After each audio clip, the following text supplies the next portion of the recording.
Papa Dudut. Ako nga pala si Jeannie ng Caloocan, 28 years old at lumaking independent noon pa man. Nakapagtapos ako ng pag-aaral dahil sa pagpupursige ko. Hindi ko nga na-enjoy ang college life ko dahil puro lamang ako pag-aaral at panay ang pagtanggi ko noon na sumama sa mga kaklase ko para makahinga at mag-enjoy. May goal kasi ako na makahanap kaagad ng trabaho at makapag-supply na ako ng luho para sa sarili ko. Nagawa ko naman sa awa at tulong ng Diyos. Pagkatapos kong magkolehiyo, Papa Dudut, agad akong nakapasok sa isang sikat na kumpanya. Malaki ang pasahod sa akin lalo't nakapagtapos ako bilang cum laude sa aming university. Masaya ako at nagbunga lahat ng pinaghirapan ko. At wala akong balak ihinto yun kahit sa konting pahinga lang. Wala pang isang taon ay nakabili na ako ng mga kailangan at luho ko. Nakaupa na rin ako ng magandang kondo na malapit sa trabaho ko. Bukod pa roon ay nakakapagsustento na ako sa mga magulang ko. Isa yon, Papa Dudut, sa goals ko. Wala na talaga akong naging problema sa career. Wala man akong karelasyon ay maayos naman ang kalagayan ko. Pero may isang tawang biglang magpaparamdam sa akin para baguhin ang mundo ko. Hindi ko siya manliligaw ha. Hindi ko karelasyon. Siya ang aking 60-year-old na ninang, si Ninang Sally. At sa kwento ko sa inyo ngayong araw ay masusubok ang pasensya ko at ibang bagay na karugtong noon.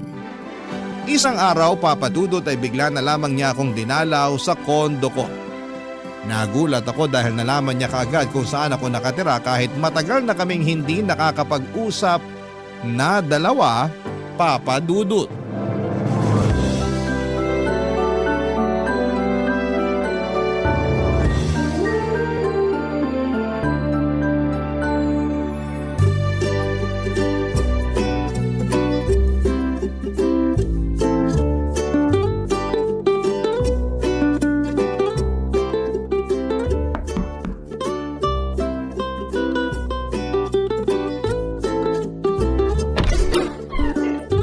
Sally! Jeannie! Akala ko na may nakalimutan mo na ako. Ano pong ginagawa niyo rito? Paano niyo nalaman kung saan ako nakatira? Papasukin mo muna ako bago ka mang-intriga. Ay sige po, pasensya na Ninang. Nabigla lang kasi ako. Pasok na po kayo. Pwede bang maupo rito sa mamahalin mong sopa? Na makatikim naman ng lambot itong likuran ko. Sige lang Ninang, maupo na kayo. Ay nako! Tama nga ang iniisip ko. Malambot ang sopa mo. May gusto ba kayong inumin? Huwag ka na magabala sa maiinom ko. Napasobra na ako sa buko juice kanina dun sa jeep. Sapat pa naman itong nasa sikmura ko hanggang mamaya. Ay, napakalambot talaga nitong sopa. Ano nga ulit yung tanong mo, Jenny? Ang bilis ko lang kasing makalimot kapag masyado na akong komportable sa pagkakaupo eh. Paano nyo nalaman na nakatira ako rito? Nakapollow ako sa Facebook mo. In-add kita pero hindi mo naman in-accept. Pero mabuti na lang at nakapublic ang mga pinopost mo. Kaya nakita ko kung saan ka nakatira. Baka naman pwede mo na ako maging friend sa Facebook mo ngayon. Sige Ninang. Pag nagbukas ulit ako ng Facebook, i-accept na kita. Busy kasi kaya hindi ko maharap na asikasuhin ang Facebook account ko. Bakit nga po pala kayo nandito? Ay, wala naman. Naisip ko lang na dalawin ka. Matagal na kasi kitang hindi nakikita eh.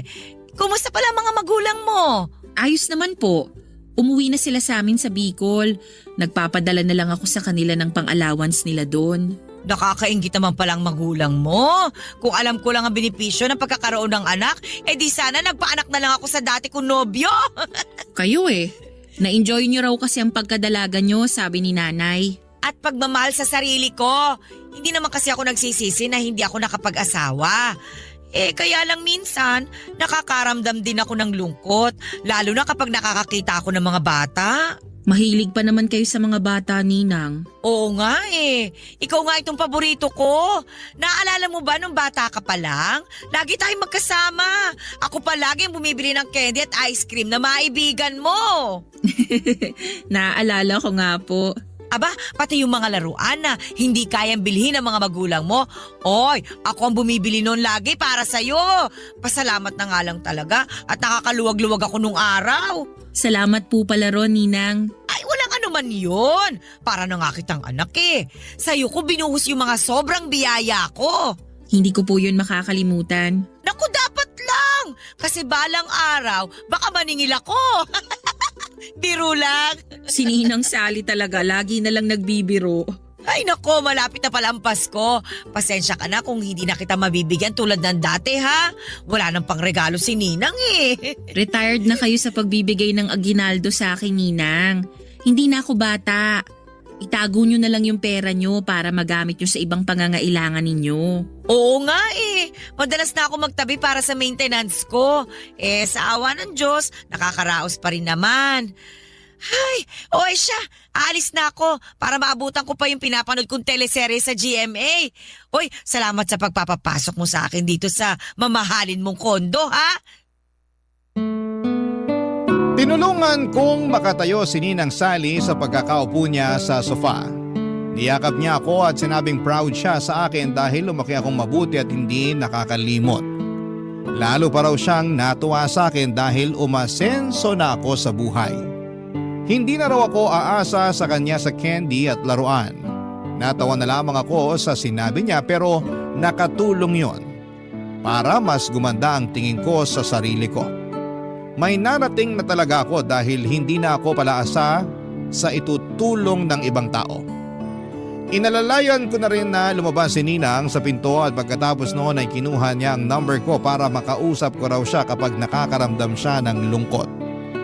Ibinigay ko naman sa kanya para hindi na rin niya ako kulitin na i-add siya sa Facebook. Nang makuha na niya ang number ko ay umalis na rin siya.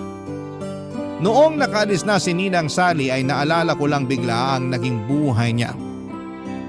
Tulad ko ay umasenso rin siya noong kadalagahan niya. Kaya nga siguro ay hindi na siya nag-asawa pa dahil kontento na siya sa buhay na meron siya. Independent din siyang katulad ko at hindi umaasa sa iba. Doon ako napabilib sa kanya. Kaya lang isang araw ay binawi sa kanya mga biyaya niya. Nasangkot noon si Ninang sa isang pyramid scheme. Hindi naman siya ang may kagagawan pero nadamay siya. Doon na nawala ang pinaghirapan niya at mula noon ay nahirapan na siyang makabawi. Ang alam ko ay umalis din siya ng Metro Manila para manirahan sa probinsya. Kaya nawalan na rin ako ng contact sa kanya. Hindi ko nga alam na nakabalik na pala siya kung hindi siya dumalaw sa kondo ko. At mula nung dumalaw siya ay naging madalas ko na rin siyang nakikita at nakakausap. Tulad noong nakaraang Pasko, tinawagan niya ako sa cellphone ko, Papa Dudut.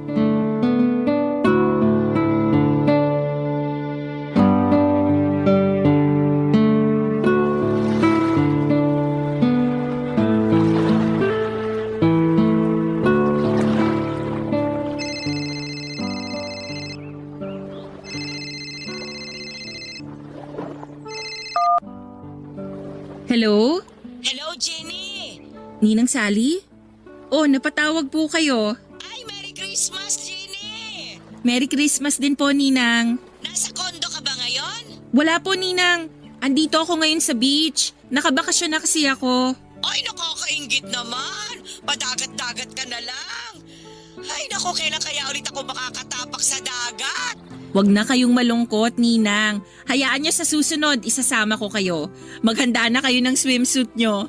Aasahan ko yan, ha? Para naman makaamoy na ako ng alat sa hangin. Hindi puro polusyon dito sa Manila ang naamoy ko. Sa susunod, Ninang, promise. Asaan po ba kayo ngayon? Ay, nandito lang naman ako sa bahay. Ayaw niyo po bang lumabas para mamasyal?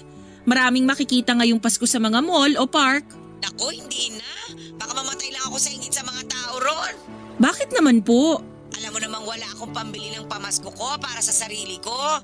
Nakalaan talaga ang pensyon ko para sa maintenance at sa iba pang mga kailangan ko.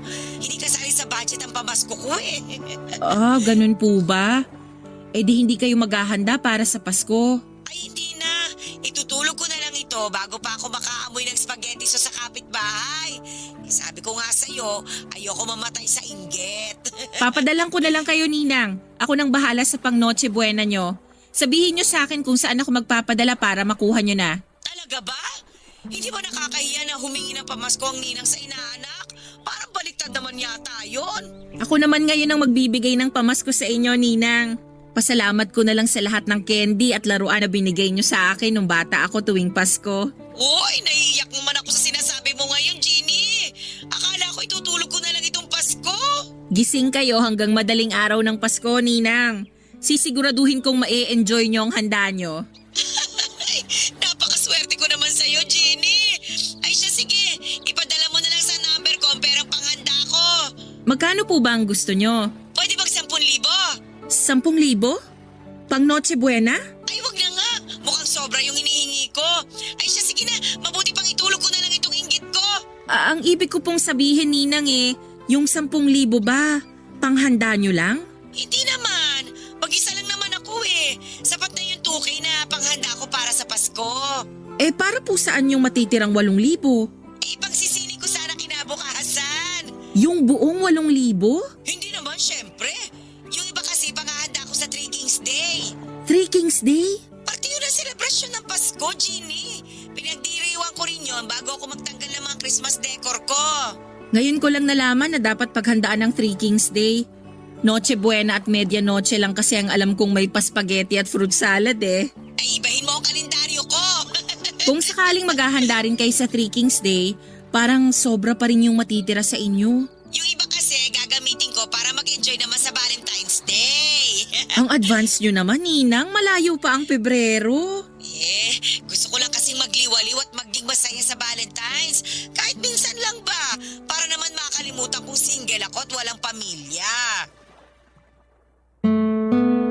Dala nga po ng awa kay Ninang Sally ay nagpadala na ako kaagad ng 10,000 sa kanya. Nadaan ako sa pagpapaawa niya tungkol sa pagiging solo at single, hindi lang sa Pasko kundi sa Valentine's Day. Naisip ko na maliit lang din naman ang 10,000 kumpara sa 13 years na pinamaskuhan niya ako. Bukod nga doon, kahit na hindi Pasko ay nagbibigay din siya sa akin basta makikita niya ako. Pagkakuha nga niya ng pera sa akin ay tumawag siyang muli para magpasalamat. Panay ang iyak niya dahil yun daw ang unang beses matapos ang napakahabang panahon na nakahawak siya ng ganon kalaking pera. Kahit papaano ay gumaan ang loob ko dahil nakapagpasaya akong muli ng tao. Lalo na't si Ninang Sally yon, Papa Dudut. Siya na ang naging ikalawang ina ko noong bata pa lamang ako. Minsan lang naman kasi ang Pasko kaya baliwala na sa akin ang 10,000 binigay ko. Kinabukasan pagkatapos kaming makapag-usap ay tinawagan niya akong muli at nagulat ako dahil nagpapadagdag pa siya ng 500 pesos.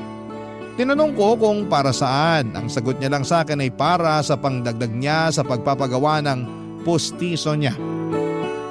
Sinubukan kong sabihin sa kanya na mukhang kasya naman ang 10,000 binigay ko sa kanya para maisingit niya ang pagpapagawa ng pustiso niya. Pero marami siyang sinabi na dahilan kaya hinayaan ko na lamang. Muli na naman ako nagpadala ng 500 piso. Akala ko ayun na ang huli, Papa Dudut, pero kahit natapos na ang Pasko, hindi ko inaasahan na muli siyang lalapit sa akin para muling humingi. At sa mga susunod na parte ng kwento ko ay malalaman ninyo kung gaano karami na ang hinihingi sa akin ni Ninang Sally kahit na hindi naman Pasko, Papa Dudut. Barangay Love Stories. Barangay Love Stories. Sa paglipas pa ng mga araw ay hindi na ako tinantanan ni Ninang Sally. Marami siyang nilalambing sa akin na gusto niyang mabili at hindi raw niya magawa dahil matanda na siya. At wala siyang pera bukod sa maliit na pensyon na nakukuha niya. Hindi naman ako makaangal noon dahil nauunahan ako palagi ng hiya. Hindi ako nakatanggi ang hirap lalo't lagi niyang binabanggit sa akin ang mga niregalo niya noong Pasko at lalong lalo na yung mga binibigay niya sa akin kahit natapos na ang Disyembre. Para bang nagkaroon ako ng utang na loob at hindi ko alam kung paano ako makatatapos sa pagbabayad noon sa kanya. Maliit lang naman po yung mga hinihingi niya pagkatapos nung pinadala kong 10,000. Minsan 500 piso para pambayad ng kuryente, minsan naman ay 1,000 dahil na short daw siya sa pangbayad ng renta at meron naman yung tig 200 pesos para ipangbili ng merienda o di naman kaya ay bagong wallet dahil ayon sa kanya ay lagi siyang nakawawala o di naman kaya ay nabubutasan ng wallet. Alam na rin niya ang araw ng sahod ko at alam na rin niya kung kailan ako pwedeng tawagan para masagot ko. Sinubukan ko namang hindi sagutin noong una pero hindi niya ako tinitigilan hanggat hindi niya naririnig na mag-hello ako sa kabilang linya. At kapag hindi ko naman sinasagot agad siyang pupunta sa kondo ko. Kapag hindi ko siya pinagbuksan, kapag nagpapanggap akong wala sa kondo ay tumatambay na lamang siya sa pintuan at inaabangan ako. Mas lalo niya akong kokonsensyahin noon dahil sa paghihintay niya ng matagal. Tulad na lamang nung isang beses, sinadya ko siyang hindi pagbuksan ang pintuan pero hindi na rin ako nakatiis.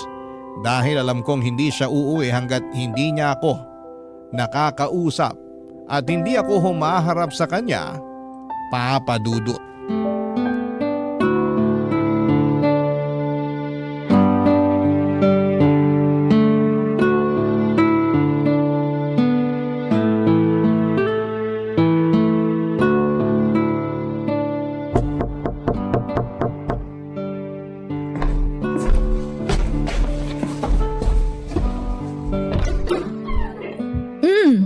Ninang Sally, kanina pa ba kayo rito sa labas? Oo, nabilang ko na nga lahat ng ipis at butiki na dumaan pero hindi ka pa rin nagbubukas ng pinto. Nakatulog kasi ako ninang eh. Napagod kasi ako buong linggo kaya bumawi ako ng pahinga kanina. Sorry po. Para kasing sinadya mong hindi ako pagbuksan eh. Panay ang katok ko. Tingnan mo nga itong kamao ko oh. Namumula na. Baka bukas ay magpasana ito. Alam mo naman kaming mga may edad na. Sensitive na mga balat at buto. Oh, talo pa ang sanggol. Sana po hindi na lang kayo naghintay sa akin. Umuwi na lang sana kayo. 6 na oras na ako naghintay eh. Mag-sorry ka na lang para naman matapos na ito. Sorry po, Ninang. Pwede bang pumasok muna? Ipapahinga ko lang itong likuran ko na namanhid na sa kasasandal. Sige po, pasok kayo. Maupo na po muna kayo sa sala. Ipaghahanda ko lang kayo ng maiinom. O sige, mabuti pa nga. Ay, sa wakas, naginawahan din ang likuran ko. Ginny, kapag ayaw mo na ito sa mo, ako na lang ang kukuha ha. Naku, matagal pa po bago ko pagsawaan yan. Kabibili ko lang yan last year. Makakabili ka pa rin naman ng bago. Ang laki kaya ng sahod mo. Hindi naman kasi ako mabilis manawa sa gamit. Pag alam kong pwede pang pakinabangan at wala pang sira, ginagamit ko pa rin. Ayaw mo lang yata talagang ibigay sa akin to sopa mo eh. Biro lang. Ginny, kahit malamig na lang na tubig ang ibigay mo sa akin. Tsaka kung pwede, buksan mo naman kahit sandali lang yung aircon mo para malamigan ako. Parang nakakapaso ang init sa labas ng kondo mo kanina eh. Nasa kwarto po kasi yung aircon ko. Pwede ko namang i-on na lang tong electric fan. Teka lang po, i-on ko lang. Okay na po ba yung hangin ng electric fan, Ninang? Number 2 lang tong pinihit ko. Gawin mo ng number 3. Tsaka kung pwede, orderan mo na rin ako ng panghapunan ko. Sabay na tayo kumain dito bago ako umuwi. Dito na kayo kakain? Ay oo, para may kasabay ka. Tsaka ayoko pang umuwi eh. Marami pa ako makakasabay sa bus. Mamaya na lang kapag humupa na yung dami ng tao. Gagabihin kayo niyan pag hindi pa kayo umalis ngayon, Ninang. Baka mahirapan kayong makasakay pag alanganin na yung oras ng alis nyo rito. O edi, i-book mo na lang ako ng masasakyan. Uso naman yun ngayon. Parang susumpungin din kasi itong rayuma ko eh. Ewan ko ba? Ngayon lang ulit yata ako susumpungin ng rayuma. Siguro dahil sa matagal kong pagkakaupo sa sahig dyan sa labas. Sige po. Ibubuk ko na lang kayo ng masasakyan pa uwi mamaya. At saka magpa-deliver ka na rin sana. Gutom na ang ninang mo. Ano po bang gusto nyo? Ay, gusto ko sana isang bucket ng fried chicken. Tapos isang order ng ginisang ampalaya para pambalansi sa manok ba? Sige po. Ay naku, napakabait talaga nitong inaanak ko. Pagpalain ka ng Diyos. Salamat po, Ninang. Ginny, hindi ba talaga pwedeng makaabot yung lamig ng aircon sa kwarto mo dito sa sala? Baka naman pwede.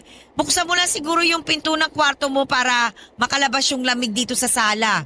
Ganun yung ginagawa ng ibang kakilala kong may aircon eh. Susubukan ko po. Meron pa po ba kayong gusto para maihanda ko na? Ay, wala naman na. Magpapahinga lang ako rito sa sala mo. Tapos, hihintayin ko na lang yung hapunan natin. Uy, Jeannie, salamat ulit ha. Para na talaga kitang anak. Parang anak. Parang nag-init ang tenga ko sa sinabi ni Ninang Sally. Hindi na nga anak ang turing niya sa akin at para na akong bangko o ATM.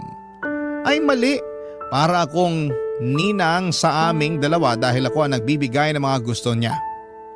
Napailing na lamang ako at sinikap na tanggalin ang inis ko habang papasok ako sa kwarto para iayos ang aircon na nire-request ni Ninang.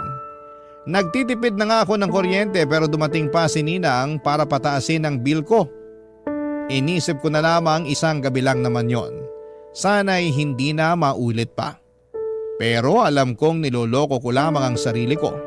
Alam kong uulit siya dahil may kasalanan din na roon. Hinayaan ko siyang makalapit ng husto sa akin. Hinayaan ko siyang ipamukha sa akin na minsan ay tinulungan niya ako. Hindi tuloy ako makaalis sa obligasyon ko sa kanya dahil doon. Sinamahan ko siya sa sala habang naghihintay sa hapunan namin, Papa Dudut. Marami na naman siyang kwento tungkol sa mga niregalo niya sa akin at hindi ko na nga tanda yung iba. Ang nakakalungkot lang ay tanda pa niya ang lahat. Ibig sabihin lamang noon para sa akin ay gusto niya yung isumbat sa akin balang araw. Lahat ng tinulong niya sa akin. At dumating na nga ang araw na yon na isumbat na niya ng pasimple ang mga ibinigay niya sa akin, Papa Dudut. Wala ko nagawa. Hindi ko naman masabi sa kanya na mali na ang ginagawa niya lalo't alam kong may pagkasensitive siya. Lagi nga niyang nakakasamaan ng loob noon si nanay dahil sa pagiging balat sibuyas nito. Nagkakaayos din naman sila pero napansin ko noon na habang lumalaki ako ay tipid na kung makipag-interact si nanay sa kanya. Noong nagkaedad lamang ako, nakaunawa kung bakit nagkaroon ng lamat ang relasyon nilang dalawa, Papa Dudut.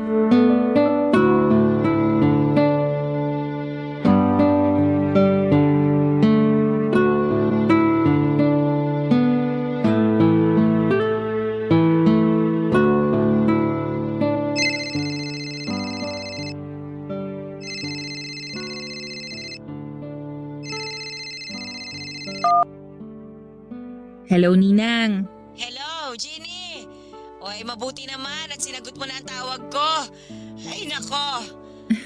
Sorry po, naka-silent kasi tong phone ko kaya hindi ko narinig na tumatawag pala kayo.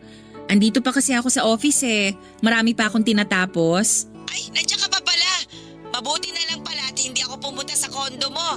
Kung hindi, sumakit na naman ang likod ko sa kakahintay sa'yo. May kailangan po ba kayo, Ninang? Ay, meron naman, syempre. Bakit pa ba ako nagtatanong? Oy, galit ka ba dahil may kailangan ulit ako? Ay, hindi po ah. Ayos lang naman sa akin kung may kailangan kayo. Napakabuti mo talaga, Jeannie. Sana talaga anak na lang kita. Ano po bang kailangan nyo, Ninang? Para makabalik na sana ako sa trabaho ko at makauwi na rin ako. Pwede ka bang magpa-deliver dito sa akin ng samgyupsal? 500 pesos po ang samgyupsal ngayon. Pero meron din atang 400 pesos. Tsagain nyo na lang mag-ikot-ikot dyan sa lugar nyo. Hindi ako kakain sa mismong samgyupsalan. Gusto ko sana magpa-deliver ka rito sa bahay ko ng lutuan. Yung butane ba? Tsaka may karne pang samgyupsal. Damihan mo ang lettuce at kimchi ha. Para pangbawas kasalanan sa mga karne na kakainin ko. Ninang, baka umabot ako ng mahigit 2,000 sa ganun. Lumabas na lang kayo para maghanap ng samgyupsalan. Papadalang ko na lang kayo ng 500 pesos. Naku, gustuhin ko man sanang lumabas. Pero inatake na ako na rayuma eh. Malabo nang makalabas ako dito. Tapos gusto nyo pang kumain ng sandamakmak na karne? Nirarayuma na nga kayo. Hindi naman lumalala ang rayuma ko sa karne. Sa munggo ko nirarayuma. Kaya ayos lang naman ako. Anong oras ka ba magpapadeliver para may handa ko na yung mesa ko? Ninang, wala pa akong sahod eh. Yung natitira sa akin ipangtawid ko na lang para sa linggo na to. Naku, hindi naman ako naniniwala na wala kang pera. Eh di ba nga nung Sabado, nag-out of town kayo ng mga kaibigan mo, nakita ko kaya kayo sa Facebook. Team building namin yon, Ninang. Wala akong ibang ginastos doon. Kumpanya namin ang nagbayad para ron. Ay, ganun ba? Ay, napakaswerte naman talaga. Itanong mo nga doon sa boss mo kung pwede kang magdagdag ng isasama kahit na hindi empleyado. Isama mo naman ako sa susunod kahit tagabantay lang ng mga gamit mo. Ninang, team building po yun. Para sa mga empleyado lang yun. Eh, sobra ka naman makataboy sa akin. Samantalang nung bata ka, kahit hindi ka invited sa mga birthday ng kakilala ko, abay sinasama kita para makakain ka na masarap. Iba naman kasi yun, Ninang. Ay, sige na nga po para makabawi na ako sa inyo. Magpapadeliver na ako ng mga kailangan nyo para sa samgyupsal. Mag-ready na kayo dyan. Sabi ko na nga ba't hindi ka tatanggi eh. Parang ayaw nyo rin naman kasing tinatanggihan kayo. Kasi minsan lang naman ako humiling, di ba? Parang di naman po. Ay, nararamdaman ko na parang masama ang loob mo. Hindi naman, Ninang. Siguro mas okay na huwag ka na lang magpa-deliver. Itutulog ko na nga lang itong kirot ng tuhod ko. Baka makatulong din naman na gutom ako para para ba mabawasan yung sakit. Pwede kaya yon? Huwag na kayong magtampo. Heto nga't naghahanap na ako ng o-orderan ng mga kailangan nyo para sa samgyupsal eh. Pa-order na rin ng soft drinks ha. Meron pa bang iba? Damihan mo na sana yung karne na o-orderin mo ha. Para may pangkain pa ako kinabukasan. Malamang sa malamang, hindi pa ako makakalabas nito. Gawa nga nitong rayuma ko. Nanginginig po ako noon habang kausap si Ninang Sally sa cellphone. Marami pa siyang ibang dinikta na kailangan niya. Nagpalambing na rin siya ng maliit na rice cooker dahil hindi na raw nakakaluto ng maayos ang lumang rice cooker niya. Sinabi rin niya na kung pwedeng ako na muna ang magbayad ng pangbili ng maintenance niya dahil malilate nang dating ang pension niya. Umuo na lamang ako ng umuo. Alam kong kasalanan ko na yon pero ano pa bang magagawa ko? Puro panggigil trip ang ginagawa ni Ninang sa akin. Ayaw ko nang may nakakatampuhan ako at alam kong issue ko yon. May pagka people pleaser din kasi ako. At siguro'y napansin yon ni Ninang. Kaya nag-take advantage siya sa kahinaan kong yon. Isang bagay na nagpababa ng tingin ko sa kanya. Parang nawala lahat ng respeto ko sa kanya na naipon noong bata pa lamang ako. Dati lagi siyang laman ng mga sinusulat ko noong bata pa lamang ako sa tuwing may assignment kung sino ang isang taong hinahangaan ko bukod sa mga magulang ko. Si Ninang Sally lagi ang bida roon. Alam niya yon lahat kaya nga mas napalapit siya sa akin. Wala akong ibang nakitang masama sa kanya noon. Maliban nung tumanda na ako at nakita kung paano niya ako inaabuso lalo na pagdating sa pera. Parang gusto ko tuloy balikan ang nakaraan. Balikan noong time na nagsusulat ako ng mabubuting bagay sa kanya. Parang gusto kong burahin lahat ng iyon at baguhin sa nakikita kong ugali niya sa kasalukuyan. Pero alam kong wala na akong pwedeng magawa pa roon, Papa Dudut. Ang pwede ko na lamang gawin ay tanggapin na lamang na tumanda na ako at nakita ko na ang totoong ugali ng taong hinahangaan ko noon, Papa Dudut. Barangay Love Stories. Barangay Love Stories. Nagpatuloy pa rin si Ninang Sally sa paghingi. Hindi siya makaramdam na dapat ay umawat na siya sa kakahingi. Hindi ko talaga alam kung saan siya noon nakakakuha ng lakas ng loob at kapal ng pagmumukha niya para patuloy na isahod ang kamay niya sa akin. Hindi ko nga magawang isumbong yon kina nanay at tatay ang ginagawa ni Ninang. Alam kong kagagalitan lamang nila ako at paniguradong magtatampo pa nga ang mga yon dahil parang mas malaki pa nga ang nakukuha ni Ninang Sally kesa sa kanilang mga magulang ko. Yun na rin ang naging dahilan ko noong mga sumunod kung bakit iniiwasan ko na si Ninang.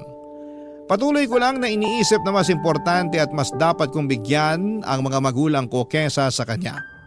Nakakayangang isipin para kay Ninang dahil mas demanding pa nga siya kesa sa mga magulang ko. Ang mga magulang ko kung ano lang ang iabot ko ay pagpapasalamat na nila yon at makokontento. Pero iba si Ninang Sally. Hindi siya marunong makontento hanggat alam niyang unlimited ang tsansa para makahingi sa akin ay inaabuso niya ang pagkakataong yon. Isang araw ay nagpigil na talaga akong sagutin ang mga tawag niya. Kahit na anong katok niya noon sa kondo ko ay hindi ko na rin siya pinagbubuksan. Tiniis kong hindi makaramdam ng konsensya sa tuwing napapakinggan ko ang hirap niya sa pagkatok. Napapagod din naman siya at umaalis na. Umuulit nga lang siyang pumunta kinabukasan pero ganoon pa rin ang ginagawa ko kahit mabulok na ako sa loob ng kwarto ko sa kondo. Hindi ako lumalabas para maiwasan na siya. Alam kong mapapagod din siya at makakaramdam na. Hanggang sa isang araw ay hindi na niya ako tinawagan sa cellphone, isang araw ay hindi na siya kumatok pa sa kondo ko. Nakahinga na ako ng maluwag. Hanggang isang araw, sa trabaho ko na siya biglang nagpakita.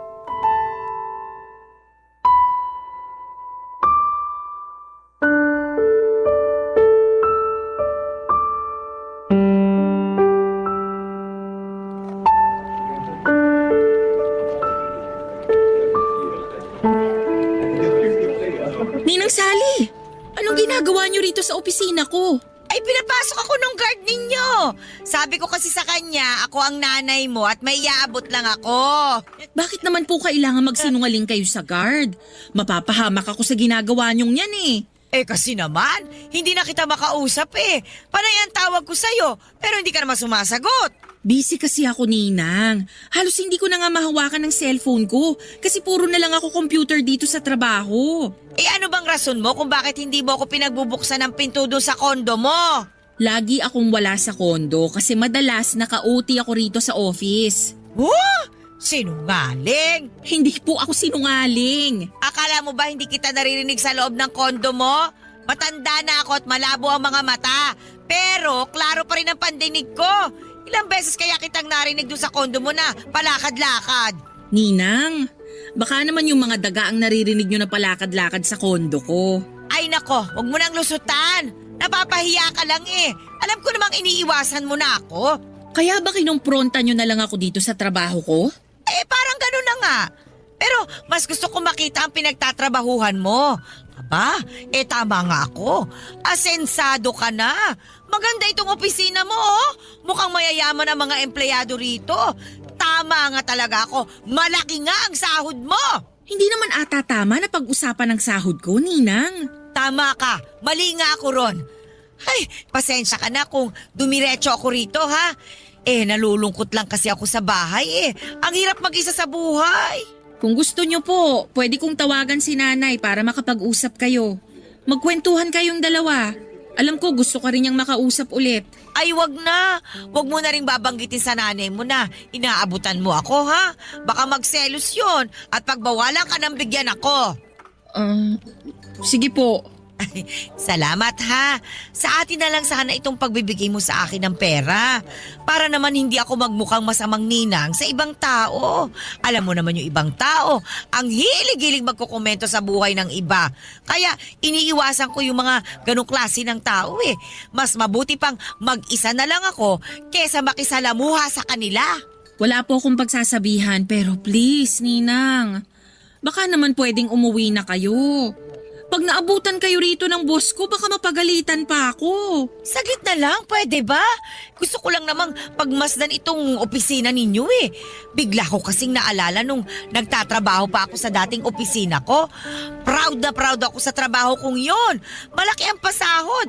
Tapos, naililibre ko pa ang mga mahal ko sa buhay. Oh, lalo na ikaw. Diba nga? Halos ikaw ang nakinabang sa mga sinasahod ko. Kayo ng nanay mo. At habang buhay akong magpapasalamat doon, Ninang. Kaya lang... Hindi habang buhay nasa ibabaw ka talaga, ano? Kaya ikaw, Jenny, ingatan mo itong trabaho mo, ha? At saka, huwag kang gagaya sa akin na nagpauto sa mga scammer.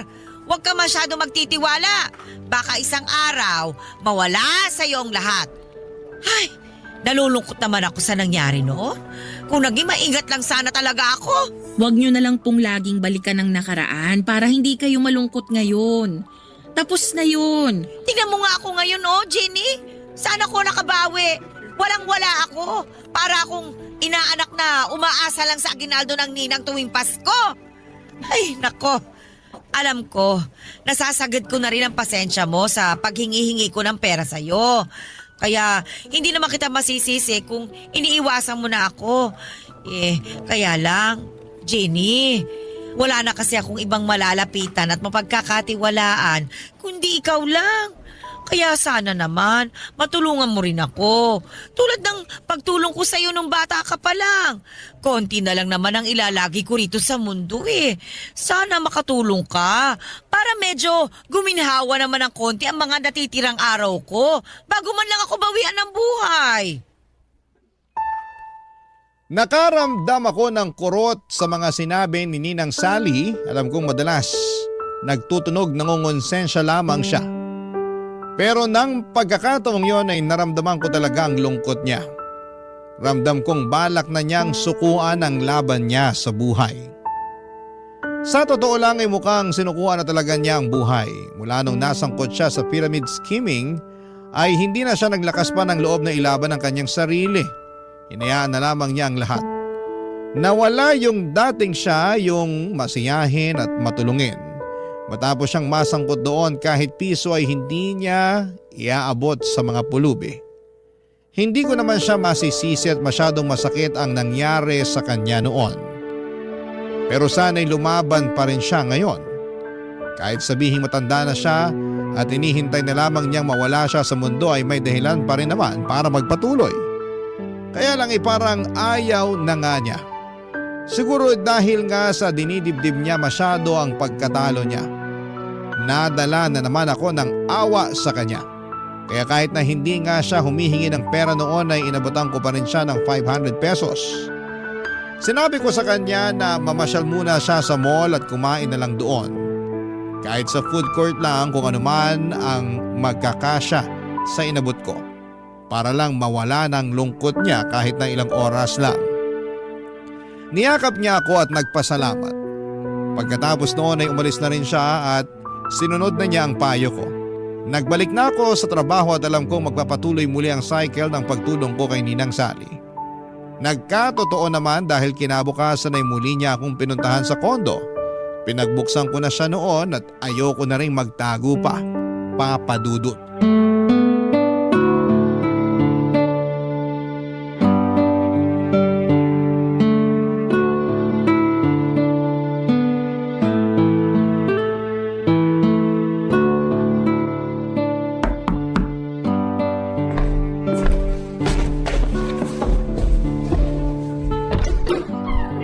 Wow! Hindi mo na ako tinataguan, ha? Pinagbuksan mo na rin ako ng pinto. Pasok po kayo, Ninang. Ay, salamat, Jenny. Maupo na po kayo sa paborito ninyong sofa. Alam kong na-miss nyo yan. Gustuhin ko man, pero napagod na ako sa kakaupo sa jeep kanina. Inabutan ba naman ako ng matinding traffic? Kaya tatayo na lang muna ako. Sige po, kayong bahala. May gusto po ba kayong kainin? May natitira pa akong sisig sa ref. Pwede kong initin para makakain kayo. Ay, hindi na. Nakakahiya naman. At saka, saglit lang naman ako rito. May kailangan lang talaga ako. Ano po ba yon? Ano kasi, gusto kong manirahan sa Thailand. Thailand? Andun kasi yung dati kong katrabaho. Sinabi niya na tumira na lang daw ako doon kasama niya. Hindi rin kasi siya nakapag-asawa. Nalulungkot na nga raw siya dahil mag-isa lang siya ron, samahan ko na raw. Pwede naman po, para bagong environment sa inyo.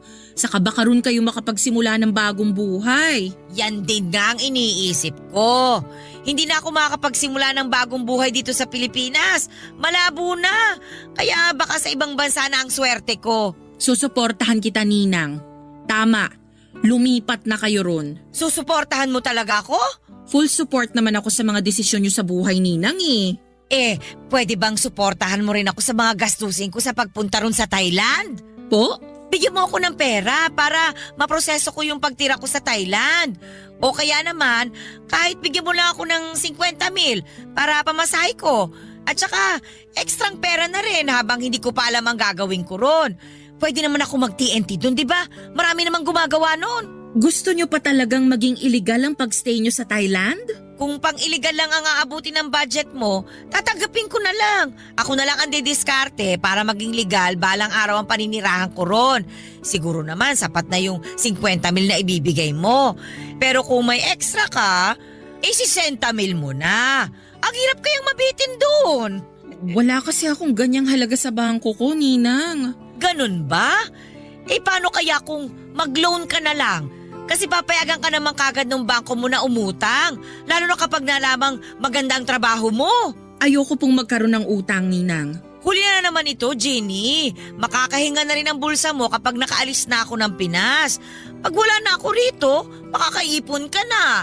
Hindi mo na ako poproblemahin. Hindi na ako hihingi. Dapat nga po hindi ko na kayo pinoproblema eh. Kasi hindi ko naman po kayo obligasyon. Ang sakit mo namang magsalita. Nagsasabi lang po ako ng totoo. Gusto mo rin ba akong magsabi ng totoo? Alam mo ba, nung bata ka pa lang, umutang sa akin ang nanay mo para ipang negosyo nila ng tatay mo. 20 milyon, tanda ko pa. Ang sabi niya, babayaran daw ako pag lumago na yung negosyo nila ng tatay mo. Pero hindi nangyari yon. Mabilis lang silang nalugi. Kaya hindi na nila ako nabayaran hanggang ngayon. Kaya nga ilang na ilang ang nanay mo sa akin dahil alam niyang may atraso pa sila ng tatay mo sa akin. Pero hindi ko na siningil pa yon. Hinayaan ko na lang. Kahit nga ako na yung nawala noon, hindi ko pa rin sila nilapitan kasi alam kong wala rin naman silang maibabalik sa akin. Tulong ko na yun sa kanila. Hindi ko na iniisip na utang nila yun sa akin. Ay, hindi ko po alam ang tungkol dyan, Ninang. Wala naman po silang nabanggit sa akin. Sorry po. Hindi mo nga talaga malalaman kasi bata ka pa naman noon. Paglalaro lang naman ang alam mo at paghingi sa akin ng candy at laruan sa tuwing nakikita mo ako. Gustuhin ko mang masuklian lahat ng ginawa at binigay niyo sa akin noon. Pero hindi ko po kaya. Sana maintindihan niyo po. Ay nako, paano na kaya ako? Paano ako makakapunta nito sa Thailand? Bigla akong nahiya nang malaman kong malaki pala ang naging utang ni nanay kay Ninang. Para ako na konsensya dahil sa mga nalaman ko. Kaya naman pala umiiwas si nanay kay Ninang dahil may atraso sila noon. Mali ang balitang nakarating sa akin na masyado raw sensitive si Ninang. Kaya iniiwasan siya ni nanay. Gusto kong makaramdam noon ng inis sa mga magulang ko pero matatanda na rin sila at kailangan na rin ng pangunawa. Parang ako talagang naipit sa sitwasyon nila. Hindi ko naman kasalanan ng mga nangyari pero parang ako ang umako sa pagbabayad ng lahat. Kaya pala malakas ang loob ni Ninang Sally na humingi ng humingi sa akin dahil alam niyang may karapatan siyang gawin yon. Dahil may utang ang mga magulang ko sa kanya. Malaking halaga na nga ang naibigay ko sa kanya noon at pwedeng masabing bayad or bayad na dapat ang utang ng mga magulang ko sa kanya. Kaya lang sa puso ko, parang gusto ko pa siyang tulungan. Kaya naman nag-decide ako na sa huling beses ay bigyan ko siyang muli ng aginaldo. Kahit na hindi Pasko at hindi ako ang inaanak. Nag-loan ako ng 50,000 pesos para panimula niya. Nagpasalamat siya sa akin at sinabing hindi na niya ako gagambalain pa pagkatapos noon. Nang nakaalis na siya ng bansa, saka ako kinausap ang mga magulang ko tungkol sa utang nila kay Ninang Sally at doon ko nalaman na hindi pala totoo ang sinasabi ni Ninang na utang nila. Gumawa lang pala siya ng kwento para kaawaan ko siya at abutan ng pera. Galit na galit si nanay noong nalaman niyang nagbigay ako ng 50,000 pesos kay Ninang. Sumama tuloy ang loob ko sa mga nalaman ko at maraming proof si nanay na hindi totoo ang sinasabi noon ni Ninang Sally. Kaya naman minessage ko si Ninang sa Facebook niya kaya lang hindi na po siya nag-reply pa. Blinak na lamang niya ako at patunay na nagsisinungaling po siya sa akin. Mahigit 2 taon na ang nakakaraan mula noong naloko ako ni Ninang. Pero hanggang ngayon ay may bitbit pa rin po akong sama ng loob sa kanya. Tinangay niya ang 50,000 pesos ko. Kasama na rin ang pagtitiwala ko. Ano ba sa tingin ninyo ang pwede kong gawin? Gusto ko sanang mabawi ang 50,000 sa kanya at pagbayarin siya sa mga ginawa niya sa akin pero hindi ko alam kung nasaan siya ngayon. Ano ba ang dapat na gawin ko? Sana po ay matulungan po ninyo ako. Ako ang inyong kabarangay habang buhay at forever, Jeannie. Dear Papa Dudut, magandang tanghali po sa inyo at sa mga kabarangay natin. Ako po si Desa, senior na po ako. Naging libangan ko na tuwing tanghalian ang makinig sa inyong programa at maraming beses na akong naiyak.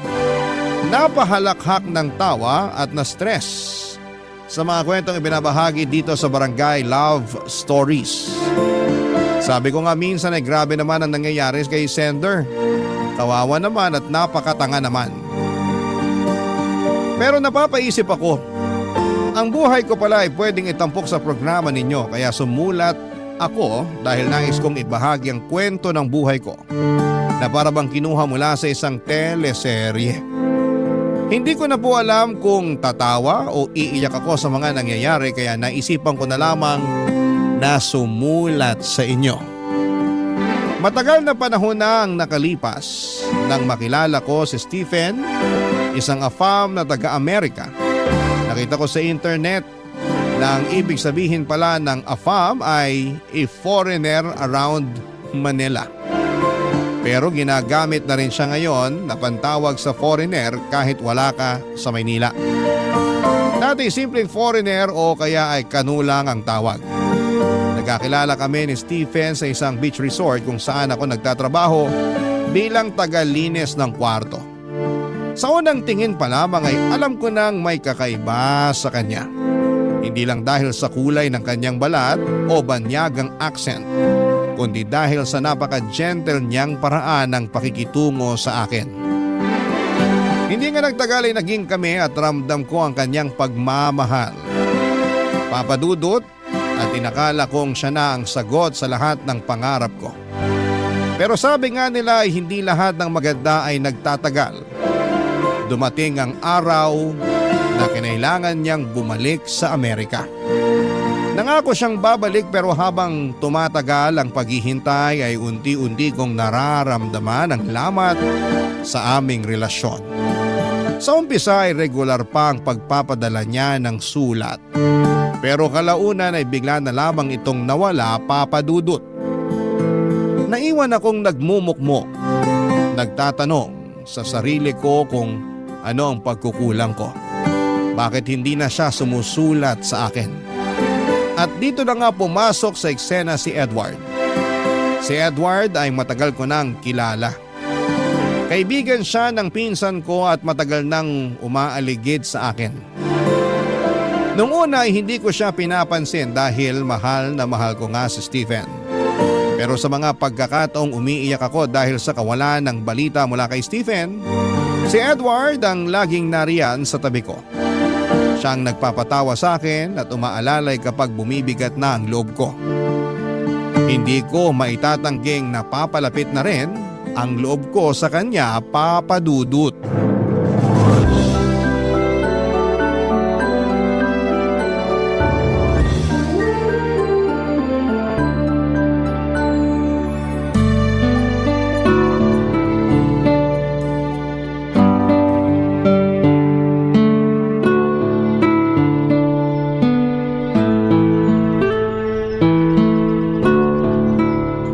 Desa, parang kanina ka pa nakatulala dyan ah. Bagong taon na pero ganyan ang mukha mo. May problema ka ba? Okay ka lang ba? Halata ba talaga may problema ako, Edward? Heto, hindi ako sinungaling ha. Pero halatang maganda ka pa rin. Bolero ka talaga, Edward. Totoo naman na maganda ka. Kaya nga gusto kita eh. Pero teka ha, hindi lang dahil sa maganda ka, kundi dahil mabait ka. Ewan ko sa'yo. Ito talaga, totoo ang sinasabi ko, Desa. Ayaw mong maniwala sa akin? Siguro kung yung foreigner mo ang nagsabi sa'yo na maganda ka at mabait, tsak na naglulupasay ka na sa kilig dyan, hindi ba? Siyempre naman, iba kasi kapag yung Prince Charming mo nagsabi nun. Aray naman, ibang klase ka talaga. Kung Prince Charming siya, ano ako sa'yo? Naku, baka may masabi akong hindi maganda. Tingin ko, nabulag ka na talaga ng foreigner na yun. Love is blind nga, kaya ganun. Wow! Ibang klase rin to. Hindi ba halos 2 taon ka nang di sinusulatan nun? Edward, baka saan na naman mapunta tong usapan na to? Nag-aalala lang naman ako sa'yo, Desa. Sulat ka ng sulat. Wala ka nang natatanggap na sagot galing sa kanya, di ba? Ang hirap kaya nun. Siya tong mayaman at hindi pinoproblema ang pagbayad sa pagpapadala ng sulat. Siguro, may iba na yun. Binura ka na sa buhay ng mokong na yun. Tigilan mo nga yun kasi hindi totoo yan. Mahal ako ni Stephen. Payong nagmamalasakit lang ha. Kung talagang mahal ka nun, binabalikan ka na at sinasagot ang sulat mo. Parang ganyan naman lahat ng mga kano. Tingin ko talaga hindi ka nababalikan nun. Marami na ako naririnig sa mga tulad nila. Matapos makuha ang gusto sa babae, ayun, kumaripas na. Hindi na binabalikan ng babae nila. Bawiin mo sinasabi mo, Edward. Hindi ganun si Stephen. Bawiin mo! Pasensya ka na, Desa. Hindi ko pwedeng bawiin yun kasi totoo yun. Kaya gumising ka na. Iniwan ka na ng foreigner mo. Hindi ka nababalikan nun. Hindi. Hindi. Araw-araw ka na lang ganyan. Hindi siya dapat iniiyakan. Tama na nga, Edward. Nandito naman ako. Gusto kita. Hindi ko gagawin yung ginawa sa'yo ng lalaki na yun. Hindi. Mahal ko si Stephen. Pwede ba? Hindi kita gusto. Ako lang ang lalaking nagmamalasakit sa'yo. Ako ang nandito sa'yo ngayon, oh. Bigyan mo naman ako ng pagkakataon na mahalin kita. Edward, ilang beses ko bang sasabihin sa'yo na babalikan ako ni Stephen? Kung talagang babalikan ka at mahal ka nun, bakit hanggang ngayon wala pa rin? Huwag ka nang umasa dun. Nasa kabilang mundo yun. Hindi ka nakakasiguro kung talagang mahal ka nun kasi hindi mo nga siya nakikita. Basta, babalik siya para sa akin. Babalikan niya ako. Ilang beses mo na rin yung sinasabi, pero wala. Alam mo, wala kang pake. Umalis ka na nga. Huwag mo ako lalong binubwisit. Hindi naman kita binibwisit. Kung pera lang ang gusto mo sa kanya para maiahon kayo sa kahirapan, kaya ko yun. Ano? Nagsisimula na ako ng sarili kong negosyo. Kita mo naman, lumalaki na to. Kumikita. Grabe ka. Tingin mo ba sa akin mukhang pera? Nabibili? Hindi sa ganun. Pero aminin natin, kailangan natin ng pera. Ng buhay na masagana. Ayaw ko rin mag-asawa kung hindi ko kayang buhayin ng pamilya ko. Kaya nga ngayon nandito ako sa'yo at sinasabi ko to kasi handa na ako. Kaya na kitang buhayin at ang mga magiging anak natin. Edward, pasensya ka na ha. Pero si Stephen ang mahal ko. Siya lang. Tsaka gusto ko talaga na iisang lalaki lang ang... Teka, pasensya ka na sa sasabihin ko. Pwede kasing pampalipas oras ka lang ng Stephen na yun. Basta ako, mahal kita. Nandito lang ako para sa'yo. Grabe ka. Sa totoo lang talaga tayo, Desa. Basta, nandito lang ako. Ilang beses na ako nagsabi sa'yo na gusto kita. Hindi man asultong mga mata ko, pero sa'yo lang tumitingin to. Pero, hindi rin pwede na maghihintay ako sa wala. Kaya pag-isipan mo na tong alok. Kasi totoong mahal kita, Desa. Huwag ka nang umiyak. Sige, hindi na kita iistorbohin. Aalis na ako. Simpleng babae lang po ako noon, Papa Dudut. Tahimik po ako at walang ibang pangarap kundi ang makahanap ng taong magmamahal sa akin ng totoo. Buong akala ko talaga na si Stephen na yon, pero dahil sa tagal na hindi siya nagparamdam, ay parang sinasabi nito sa akin na pinapaniwala niya lamang ako na mahal niya ako. At tama si Edward sa mga sinabi nito na ginagamit niya lamang ako at nang nakuhan nito ang gusto'y hindi na nagparamdam pa. Nang dumating si Edward sa buhay ko ay isang lalaking hindi ko akalaing mamahalin ako at walang judgment na hindi na ako virgin. Grabe kasi ang prejudice ng mga tao noon, pero si Edward ay tanggap niya ang nakaraan ko. Naging sandigan ko si Edward nang iniwan ako ni Stephen. Akala ko si Stephen na ang lahat para sa akin, Papa Dudut. Pero mali pala ako. Iniwan niya ako sa ere at hindi na binalikan pa. Sa mga panahong yun si Edward ang nagparamdam sa akin ng halaga. Sa kabila ng lahat ng sugat sa puso ko, pinilit ni Edward na buuin ang pagkatao kong nagkalamat dahil sa nakaraan. Dahil sa pagmamahal ni Edward, natutunan kong muling buksan ang puso ko, Papa Dudut. Sinagot ko siya at hindi nagtagal ay nagpakasal kami.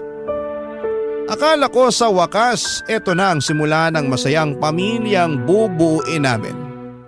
Ngunit sa hindi inaasahang pagkakataon ay bumalik si Stephen sa buhay ko. Nagulat ako, Papa Dudut, nang makita siyang muli. Nakipagkita siya sa akin kahit masakit ay kinausap ko siya. Gusto kong malaman kung bakit siya bumalik at ano ba ang hinahanap niya matapos ang lahat ng ginawa niya. Sinabi niya sa akin na mahal niya ako at wala siyang natatanggap na sulat na galing sa akin. Pareho kaming nagtataka at baka nawala ang mga sulat naming dalawa. Hindi ko alam kung papaano pero nadala ko sa init ng muling pagkikita namin, Papa Dudut. May nangyari sa amin. Isang bagay na hindi ko po inaasahan. Pagkatapos noon ay sinabi ko na kay Stephen na hindi na kami pwedeng magkita at makipag-communicate pa kasi may asawa na akong tao. At ang nangyari sa amin sa kama ay isang pagkakamali lamang. Sumang-ayon siya at hindi na nga kami nagkita matapos ang tagpong yon pero nabuntis ako, Papa Dudut. Walang araw na hindi ko ipinagdarasal sa langit na sana anak lang namin ni Edward ang dinadala ko sa aking sinapupunan. Na hindi nagbunga yung nangyari sa amin ni Stephen pero laking gulat ko na asul ang mata ng anak ko. Parang Snow White sa balat. At ang nga ito ni Stephen at hindi ko maitatago ang kataksilan na ginawa ko kay Edward, Papa Dudut.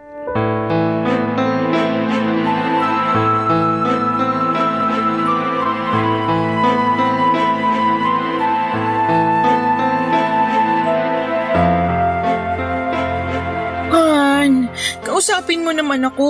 Paano mo nagawa sa akin to? Paano? Sorry. Pinagmumukha mo akong tanga. Han, huwag kang sumigaw, baka magising yung bata sa kwarto. Anong kaibangan tong ginawa mo? Ano na lang sasabihin ng mga tao? Nasalisayan ako ng isang kano? Wow! Han, sorry na. Sorry? Kaya ba ng sorry mo na bawiin ang lahat? Ginawa ko naman ang lahat, Desa. Naging mabuti akong asawa sa'yo. Ayoko sanang sabihin to pero naging mabuti ang kalagayan mo nang pinakasalan kita. Nagsumikap ako para maging maayos ang buhay natin. Naging tapat ako sa'yo pero ito ang igaganti mo sa akin? Gusto ko lang naman kausapin siya. Yun lang naman ang dahilan kung bakit ako nakipagkita sa kanya eh. Gusto ko lang malaman kung bakit hindi niya sinasagot yung mga sulat ko noon.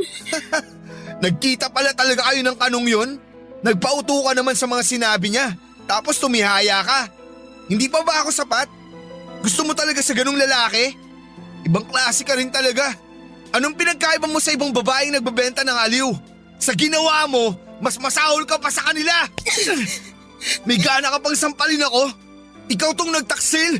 Ikaw tong nangloko sa akin? Hindi ako bayaran, Edward. Eh kung hindi ka bayaran, anong ginawa mo? Di ka bayaran. Alam ko na kung ano ka. Makati ka. Nagpakamot ka sa lalaking yon kahit may asawa ka na. Marumi kang babae. Pinagtaksilan mo ako. Sorry na.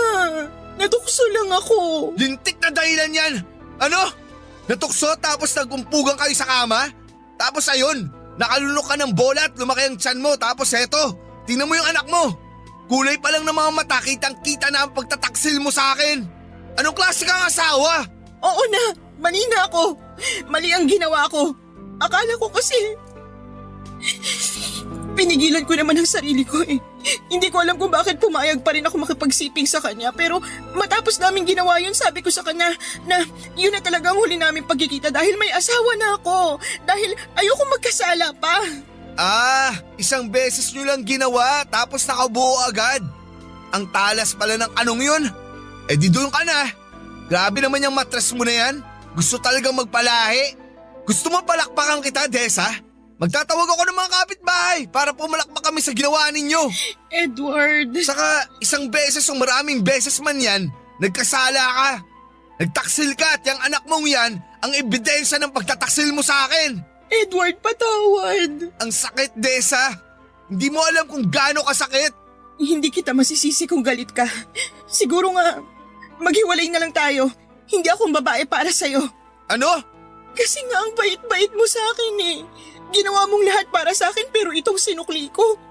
Ayoko naman na magsama tayo at araw-araw mo ipapamukha sa akin ang nagawa ko. Ayoko na araw-araw na makikita mong anak ko sa pagkakasala. Kaya siguro, maghiwalay na lang tayo. Hindi! Hindi tayo pwede maghiwalay! Pero, nagkasala ako sa'yo. Nagtaksil ako. Sandali! Huwag tayo magpadalos-dalos! Hindi ko rin kayang mawala ka! Eh anong gagawin ko? Wala na akong mukhang ihaharap sa'yo at sa pamilya mo. Tsak na magiging pulutan tayo ng mga chismis ng kapitbahay. Teka lang, may nakaalam ba na nagkita kayo ng kanuna yon? Yung kapatid ko, siya lang ang may alam. Ayaw ko maghiwalay tayo. Basta ipangako mo sa akin na hindi ka nagagawa pa ng bagay na ikakasama at ikakasira ng relasyon natin. Han? Mahal mo naman ako, hindi ba? Oo naman, mahal kita.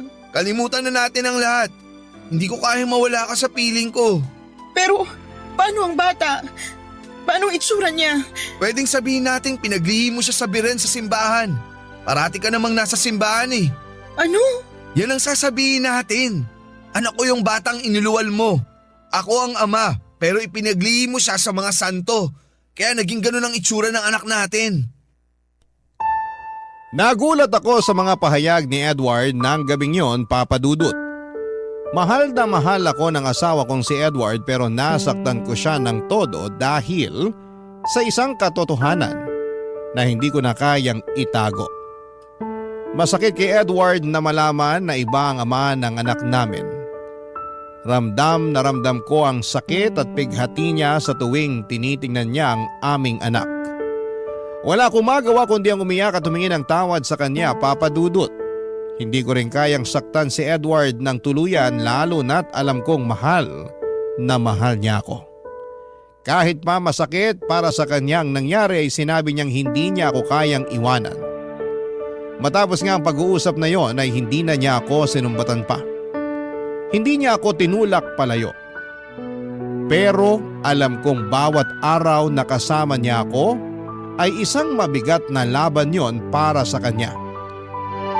Sa kabila ng lahat ay naaawa ko kay Edward. Alam kong hindi niya deserve ang ginawa kong pagtataksil. Kaya naging mabuting asawa ko sa kanya at kinalimutan ko na ng tuluyan na may isang Stephen akong minahal. At para sa amin dalawa ni Edward, ang anak ko ay galing sa dugot laman namin ni Edward. At pinaglihi ko lamang ang bata sa mga birhen na nakikita ko sa simbahan. Siguro ay nakuha ni Edward ang ideya na ito noong pinag-aaralan niya sa high school yung tungkol kay Maria Clara sa libro ni Dr. Jose Rizal. Ibang klase ang pagmamahal ni Edward. Walang katumbas ang paglimot niya sa mga kasalanan ko at pagpatuloy sa pag-ibig na kanyang ibinigay sa akin ng mga panahon na kahit nasasaktan siya ay patuloy pa rin siya sa pagmamahal, Papa Dudut. Barangay Love Stories. Barangay Love Stories. Papa Dudut, si Edward po ay hindi lamang asawa ko. Naging tagapagligtas ko siya sa pinakamadilim na bahagi ng buhay ko. Sa kabila ng pagkakamali ko ay tinanggap niya ang lahat. Siya ang tumayong ama kay Scarlett kahit alam niyang hindi niya ito dugo. Hindi niya kailanman itinuring na hadlang ang katotohanan yon. Sa halip ay niyakap niya si Scarlett na para bang siya mismo ang nagbigay buhay sa kanya. Hindi ko kayang sukatin ang laki ng sakripisyo ni Edward para sa amin. Napakabuti niyang tao at kahit gaano kasakit ang nagawa ko, pinili niyang manatili para maging asawa ko at ama ni Scarlett. Hindi na namin pinag-usapan pa ang tungkol sa aking pagkakamali. Hindi dahil sa pag-iwas kundi dahil mas pinili naming ituon ang panahon at lakas namin sa mga bagay na mas mahalaga. Sa pag-aalaga kay Scarlett at sa muling pagbuo ng aming pamilya, ang sentro ng aming mga oras. Sa kabila ng mga bulong-bulungan ng mga kapitbahay sa tunay na ama ni Scarlett ay hindi nagpatinag si Edward. Pinangalandakan niya sa lahat na anak niya si Scarlett at pinagbantaan pa. Nakakasuhan ang mga nagsasabing hindi niya anak si Scarlett. Matapos ang ilang taon ay nagkaanak din kami ni Edward. Nakita kong masaya siya at pantay ang tingin niya sa mga anak ko. Kaya naman sa aspetong yun ay sobrang nagpapasalamat ako kay Edward. Pero habang lumalaki si Scarlett at nagkakaisip, ay hindi maiwasan na magtanong ito sa kanyang itsura. At gaya nga ng sinabi ni Edward ay pinaniwala namin ang bata na pinaglihi ko siya sa birhen at kami naman ni Edward ay hindi na namin pa napag-usapan ang tungkol sa pangangaliwa ko noon at ang tungkol kay Stephen, Papa Dudut.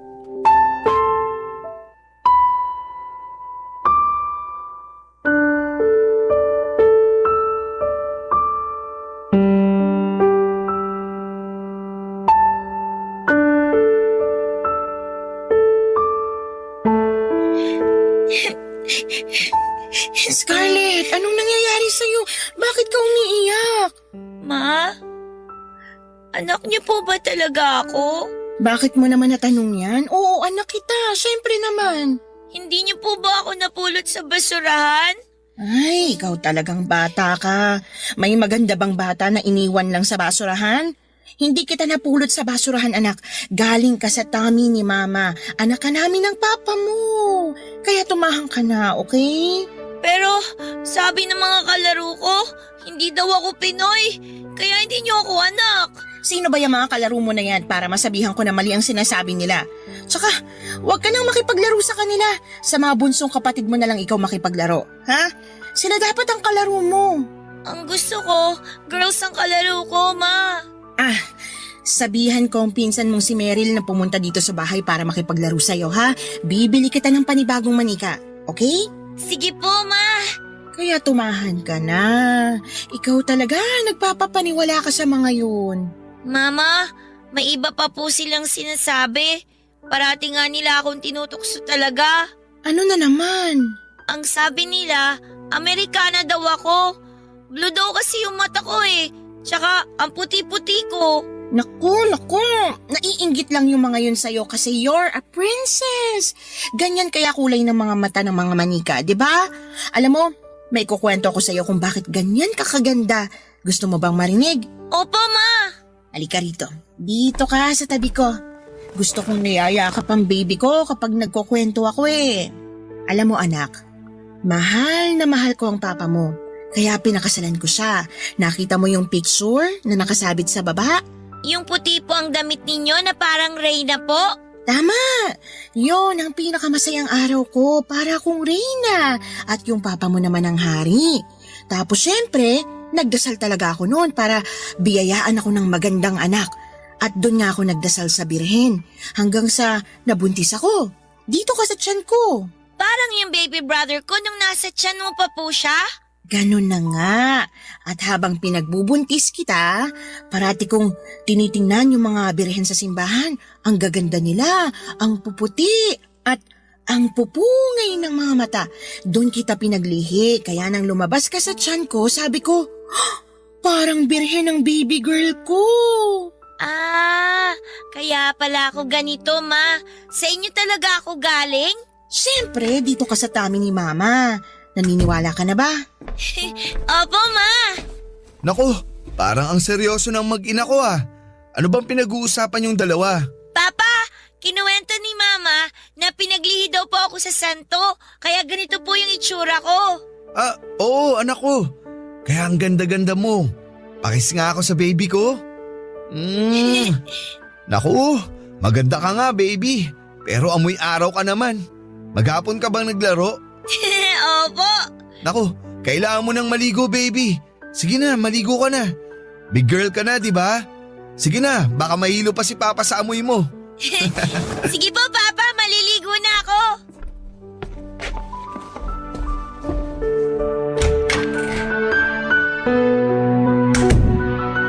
Han, natatakot talaga ako na kung lalaki na si Scarlett, hindi na siya maniniwala sa kwento natin. Han, pwede bang wag ka na mag-isip ng ganyan? Nandito ako.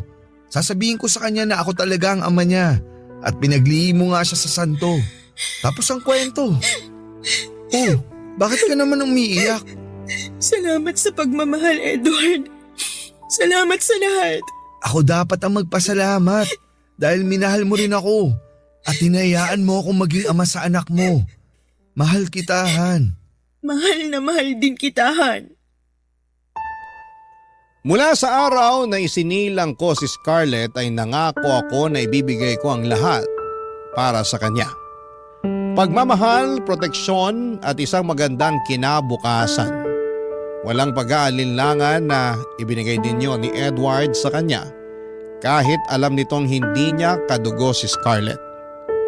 Simula pa na umalit si Scarlett, si Edward na ang tumayong ama niya.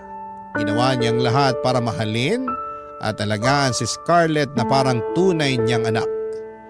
Lumaki si Scarlett na hindi nalaman ang katotohanan. Papadudot sa bawat gabi na iniisip ko kung aaminin ko ang totoo sa kanya ay umiiyak ako. Mahal na mahal ko ang anak ko at hindi ko kayang masaktan siya. Pero alam kong kailangang mangibabaw ang katotohanan.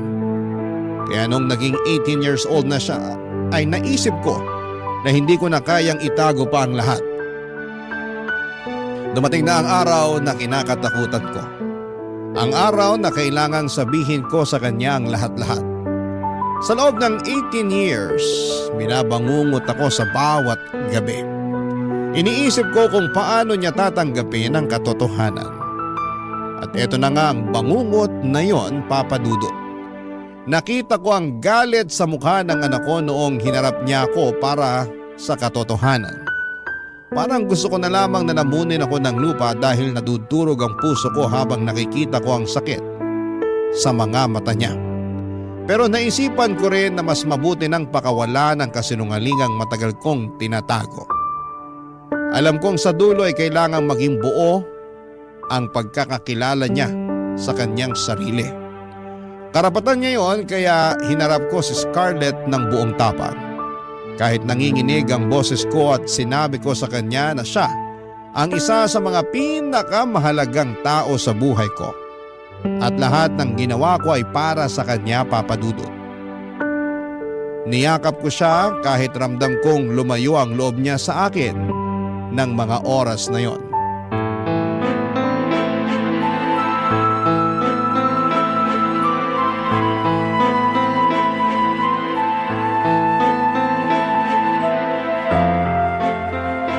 Ma, 18 years old na ako. Hindi na ako bata. Sino ba talaga ang tatay ko? Sino?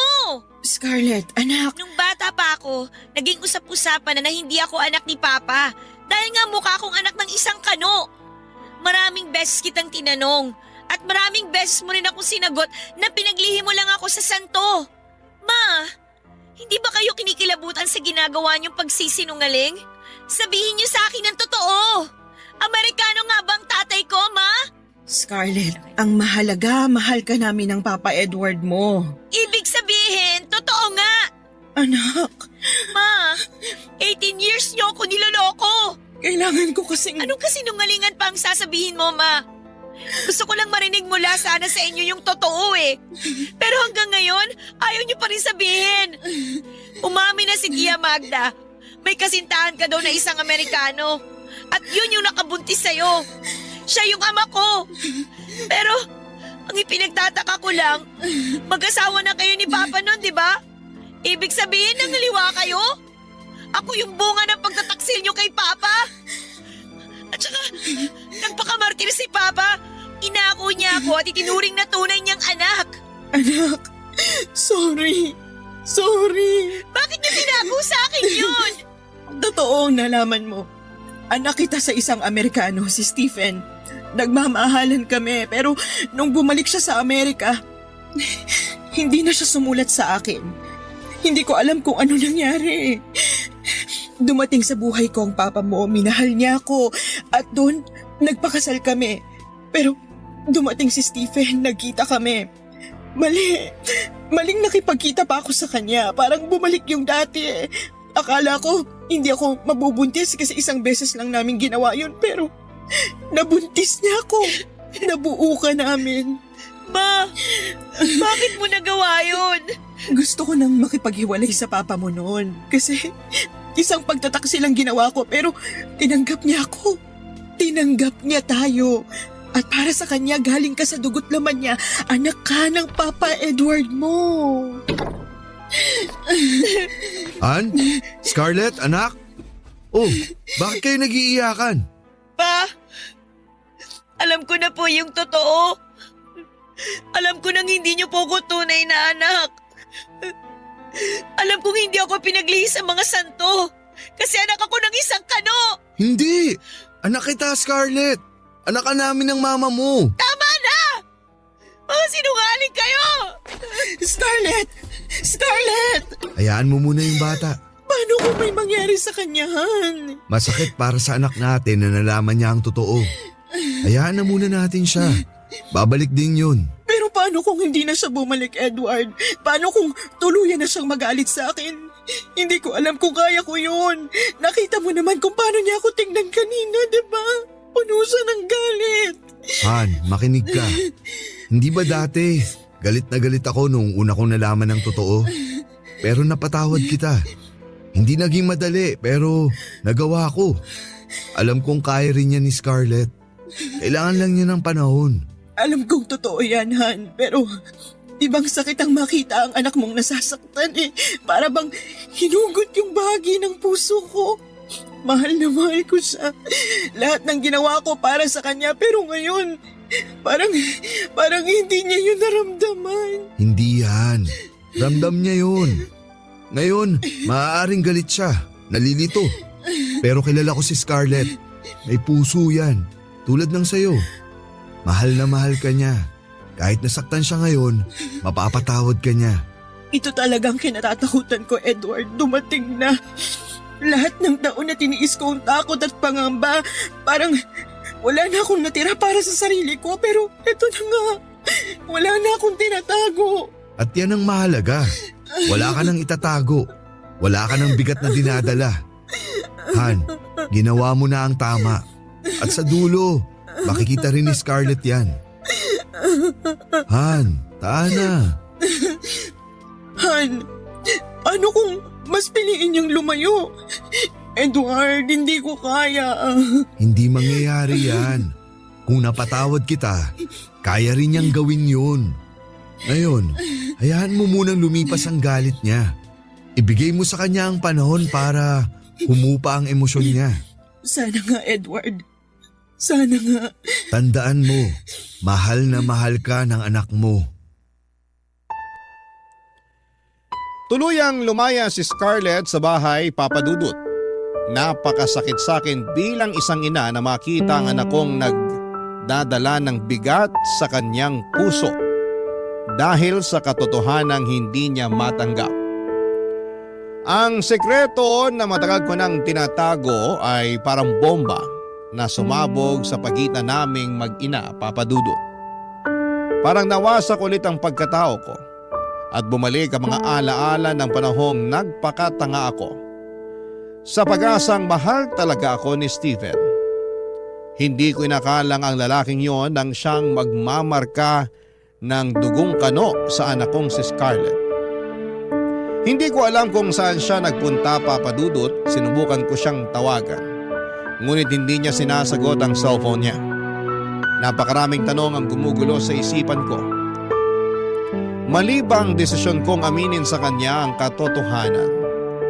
Wala akong ibang hangad kundi ang mailapit siya sa katotohanan. Ngunit sa halip na magkaintindihan kami ay parang mas lalo lamang lumayo ang loob niya sa akin. Nang mawala siya ay walang minutong hindi ako nag-aalala sa kanya. Kung nakakain na ba siya, may tinutuluyan ba o kung hindi ba siya inaabuso ng ibang tao. Bilang isang ina, isang matinding bangungot ang pag-alis ni Scarlett, Papa Dudut. Parang iniwan ako ng liwanag sa buhay ko. Maraming beses kaming naghanap sa kanya pero wala talaga. Masakit ang mawala siya at hindi ko sinusukuan ang pag-asang magkakaayos kami kapag dumating ang araw na magkita kaming muli. Patuloy akong nananalangin na makita siyang muli at maipadama sa kanya ang pagmamahal ko ay walang hanggan. Gusto kong sabihin sa kanya na hindi kailanman naging kasalanan ang kanyang pagkatao.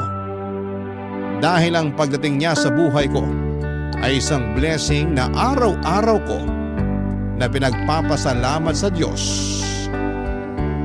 Papa Dudut. Barangay Love Stories. Barangay Love Stories. Papa Dudut, 3 taon akong walang balita sa nag-iisang anak kong babae. Napakasakit nang bigla na lang siyang lumayo. 3 taon ako nagtiis at tinatanong ang sarili, nasaan na kaya siya? Kumakain kaya siya ng maayos? May sakit ba siya? Pero walang sagot, Papa Dudut. Walang sagot. Ni Hani ho ay wala akong nahagilap. Hinahanap ko siya sa mga kaibigan niya pero kahit sila ay hindi rin po alam kung nasaan na siya. Parang nawala na ako ng bahagi ng buhay ko na hindi ko alam kung kailan babalik. Hanggang isang araw, Papa Dudut, ay bigla siyang bumalik at nakita ko siya sa pintuan ng bahay namin. Dala ang isang maliit na bag. Agad akong lumapit sa kanya pero may napansin akong kakaiba sa kanya.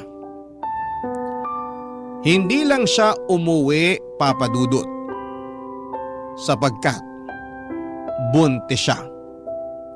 Ang dami kong gustong itanong sa kanya pero hindi ko magawa dahil sa takot kong baka muli siyang mawala. Niyakap ko na lamang siya ng mahigpit at pansin ang takot at hiya sa mga mata niya. Kaya sabi ko sa kanya na kahit anong mangyari, anak ko pa rin siya at mahal na mahal ko siya. Pero hindi ko maiwasang magtanong. Ano kaya mga pinagdaanan niya sa 3 taon na nawala siya? Sino ang ama ng dinadala niya? At bakit hindi niya man lang ako sinabihan, Papa Dudut?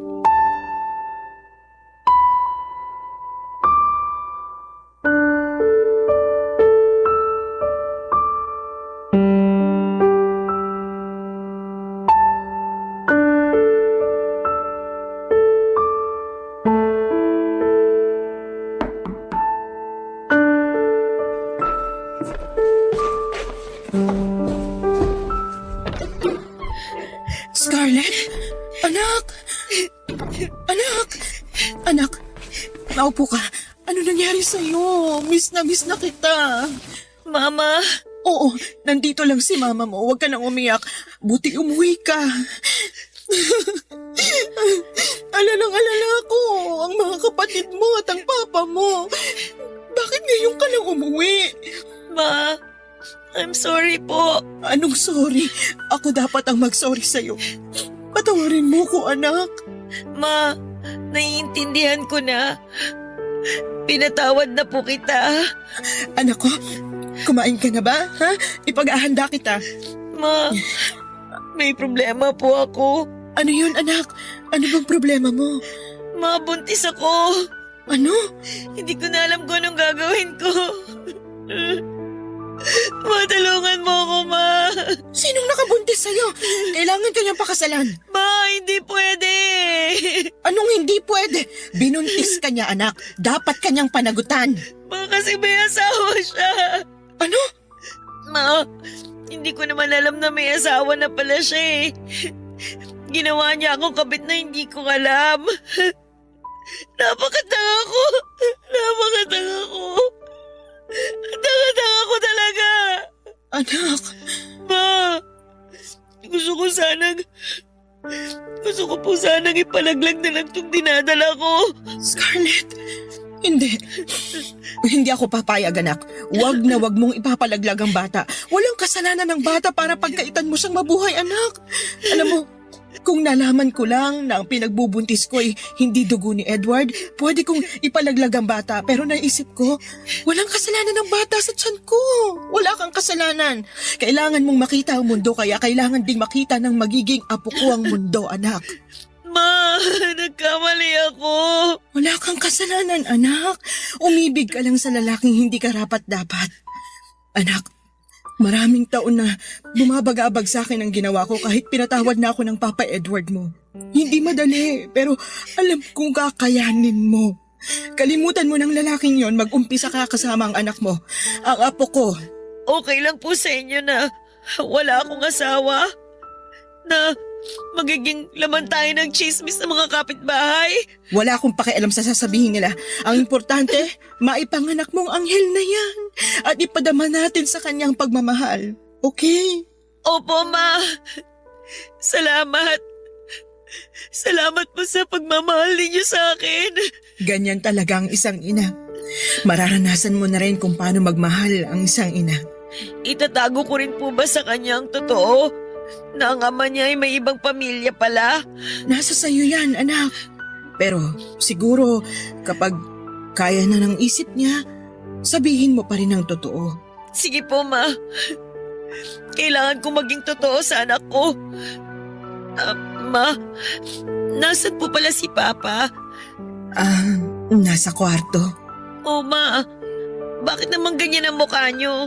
May sakit ang papa mo, Scarlett. Ano po? May cancer siya. Nagpapahinga lang siya ngayon kasi kagagaling lang namin sa chemo niya. Papa! Alam mo, magiging masaya yon kapag makita niyang panganay niyang napakaganda. Ma, gusto ko po makita si Papa. Halika, sigurado akong masusurprise yon kasi nandito ka na. Nang dumating ang araw na bumalik si Scarlett sa bahay namin ay hindi ko mapigilan ang umiyak. Halo-halong emosyon ang bumalot sa akin, Papa Dudut. Masaya ako dahil muli ko siyang nayakap pero may kasamang takot at awa sa puso ko dahil sa kanyang kalagayan. Buntis siya, Papa Dudut, at napakabata pa niya para sa ganitong klase ng sitwasyon. Pero kahit na ganoon ay nangibabaw ang saya dahil alam kong magiging lola na pala ko. At handa akong suportahan si Scarlett sa bawat hakbang ng kanyang pagiging isang ina. Habang unti-unting bumabalik ang sigla sa aming pamilya, isang masakit na katotohanan ang kinaharap namin. Ang asawa kong si Edward ay may cancer. Alam naming limitado na ang oras na meron siya. Sa bawat araw ay isang laban para sa kanya, Papa Dudut. Ramdam ko ang hirap na dinaranas niya. Pero kahit sa gitna ng sakit ay pinipilit niyang maging matatag para sa amin. Masakit makita siyang nagdurusa. Pero nagpapasalamat ako na sa kabila ng lahat ay nariyan pa rin siya bilang haligi ng aming pamilya. Nang makita ni Edward si Scarlett, hindi ko malilimutan ang ngiti sa kanyang mga mata habang hinahawakan niya ang kamay ng aming anak. Mahal na mahal niya si Scarlett at kitang-kita ko ang kanyang pagmamalasakit. Ang tagpong yon ay tila nagbigay ng liwanag sa kabila ng dilim na nararamdaman namin dahil sa kanyang karamdaman. Pagkalipas ng isang taon ay nakita namin ang napakagwapong anak ni Scarlett. Masayang-masaya si Edward na mayakap ang kanyang apo. Pero sa likod ng masayang tagpong yon ang isang bagay na hindi ko po inaasahan. May inamin sa akin si Edward, Papa Dudut, isang lihim na matagal niyang itinago. Ang nalaman kong yon ang tila sumira sa mundo ko na parang lahat ng pinanghawakan ko ay isang kasinungalingan. Hindi ko alam kung paano ito haharapin. Pero isa lang ang sigurado ako. Handa akong gawin ang lahat para sa aming pamilya kahit gaano pa kasakit ang katotohanan, Papa Dudut.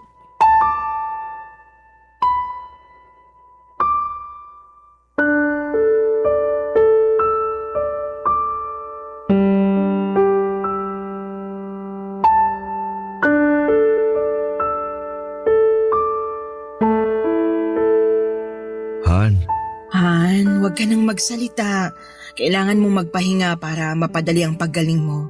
Sa palagay ko, hindi na ako gagaling. Huwag kang magsalita ng ganyan. Magkakaapo ka pa. Dapat makarga mo pa sila. Parang hindi ko na kaya yun. Hindi ko na siguro makikita ang magiging apo ko sa kanila. Pwede bang hindi? Kaya mo pa. Masaya na ako na makitang muli si Scarlett. Nandito na siya, kasama mo. Okay na sa akin na makita ko ang una kong apo. Namana niya kagwapuhan ko. Han, huwag kang magsalita ng ganyan. Ang babaw talaga ng luha mo. ikaw kasi. Han, patawarin mo ako. Patawarin? Para saan? Wala ka namang ginawang masama para ihingi mo ng tawad sa akin na. Sige na, magpahinga ka na. Hindi ko na talaga kayang itago to, Han. Walang araw na hindi ako pinatatahimik ng konsensya ko sa ginawa ko sa'yo. Ano bang pinagsasasabi mo, Han? Malaki kasi ang kasalanan ko sa'yo eh. Nagawa ko yun kasi mahal kita. Han, ano ba yun? Tungkol to kay Stephen.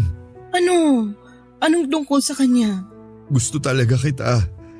Pero naunahan lang ako ni Stephen sa panliligaw sa'yo. Kaya nung umuwi siya ng Amerika at nang minsang bumisita ako sa post office, nakita ko ang sulat mo. Han, may ginawa ako sa sulat mo. Sorry. Han, anong ginawa mo? Kinuntsaba ko ang kaibigan ko sa post office. Sabi ko, wag na wag niyang ipadala ang sulat mo. At kung may darating mang sulat mula kay Stephen, hindi niya ito ibibigay sa'yo. Ano? Mahal ka ni Stephen. Ginawa ko siyang masama sa iyong mga mata. I'm sorry. Han, bakit? Nagawa ko ang lahat kasi nga mahal kita. Naging madamot ako. Ayaw kitang maging masaya sa kanya. Gusto ko lang na mapasa akin ka. Kaya nung nalaman ko nagkaanak kayo, alam kong dahil yun sa hindi pa rin nawala ang pagmamahalan yung dalawa. Nakokonsensya ako sa araw-araw sa ginawa ko. Tuwing nakikita ko si Scarlett, naalala ko ang ginawa kong pagtutol sa ugnahan yun ni Stephen. Pero minahal ko si Scarlett na parang tunay kong anak. Hindi ako nagsisinungaling sa pagmamahal at pagtanggap sa kanya. Para sa akin, anak ko si Scarlett. Lahat ng sulat mo at ang sulat ni Stephen. I'm sorry, Ann. Lahat daw yun pagkatapos ko mabasa. Sinusunog ko. Han, Sana mapatawad mo ako. Alam kong hindi mo ako madaling mapapatawad dahil sa ginawa ko. Pero Ann, mahal na mahal kita. sandali lang. Ang sakit sa dibdib. Parang hindi ako makahinga.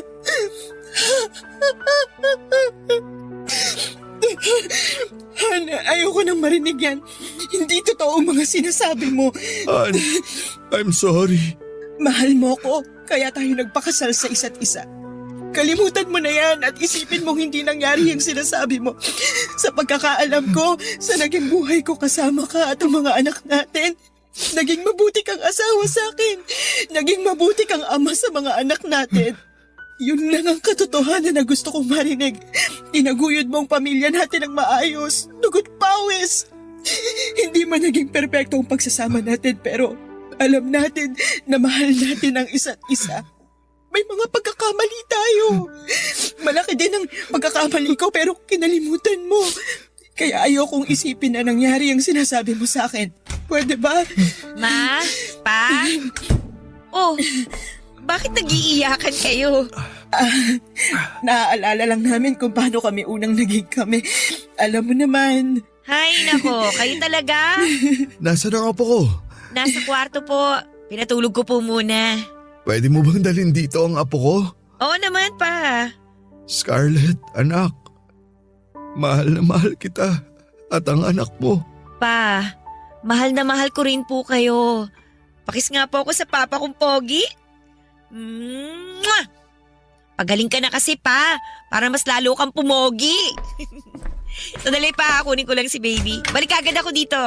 Salamat, anak. Han, salamat. Han, ako ang dapat magpasalamat. Salamat sa pagmamahal mo. Mahal na mahal kita. Papadudot isang masakit na katotohanan ng narinig ko kay Edward at hindi ko kailanman inakala na darating ang araw na malalaman ko na naging faithful pala si Stephen sa akin. Na mahal niya talaga ako at yung huling pagkikita namin, yung paano namin binuo si Scarlett ay puno ng pagmamahalan. Nang aminin ni Edward sa akin ang isang lihim na matagal niyang itinago ay parang sumabog ang lahat ng paniniwala ko sa kanya. Masakit, Papa Dudut, sobrang sakit na halos hindi ko na alam kung paano ko haharapin ang kinabukasan. Ngunit sa kabila ng lahat ng sakit ay pinilit kong magpakatatag, hindi lang para sa sarili ko kundi para sa aming pamilya. Wala na akong magagawa kundi ang tanggapin ang kapalaran at hindi ko kayang talikuran ang aming mga anak. Lalo na si Scarlett. Sa kabila ng pagkasira ng tiwala ko kay Edward, alam kong kahit papaano ay naging mabuti siyang ama sa mga anak namin. Sa bawat sandaling nakikita ko siyang nagbibigay ng pagmamahal at suporta sa kanila ay parang binuo niya ulit ang tiwala ko sa kanya. Naintindihan ko kung bakit niya ginawa yon, lalo na tuwing nakikita ko kung paano niya itinuring si Scarlett bilang isang anak. Kahit na hindi niya tunay na anak ay hindi mo mararamdaman ang pagkakaiba. At sa kabila ng lahat ng aming problema ay ipinakita niyang mahalaga sa kanya ang pamilya. Pero hindi rin maaalis sa isipan ko na paano kaya kung hindi ginawa ni Edward yung pagsunog ng mga sulat namin ni Stephen. Siguro ay kami pa rin ni Stephen hanggang sa ngayon. Siguro ay nasa Amerika na rin ako at isa ko sa mga babaeng may asawang afam, pero wala na. Yon ang sabi ko sa sarili ko. Hindi ko inaasahan na matapos ang maraming taon ay nagkita ulit kami ni Stephen. Pareho na kaming senior nang magkita kami. Nakausap kasi siya ni Scarlett, may sarili na siyang pamilya. Sa aming pagkikita ay parang walang nagbago. Maliban na lamang sa edad at itsura namin. Matatanda na kami at hindi na niya nakita pa si Edward dahil namatay na ito. At hindi ko na rin sinabi sa kanya ang ginawa ni Edward sa mga sulat namin. Hindi man kami nagkatuluyan ay malaking bagay na rin na nagkaroon kami ng anak. Binigyan niya ako ng isang dugong afam na anak. Ang inyong forever kapuso at kabarangay, Dessa.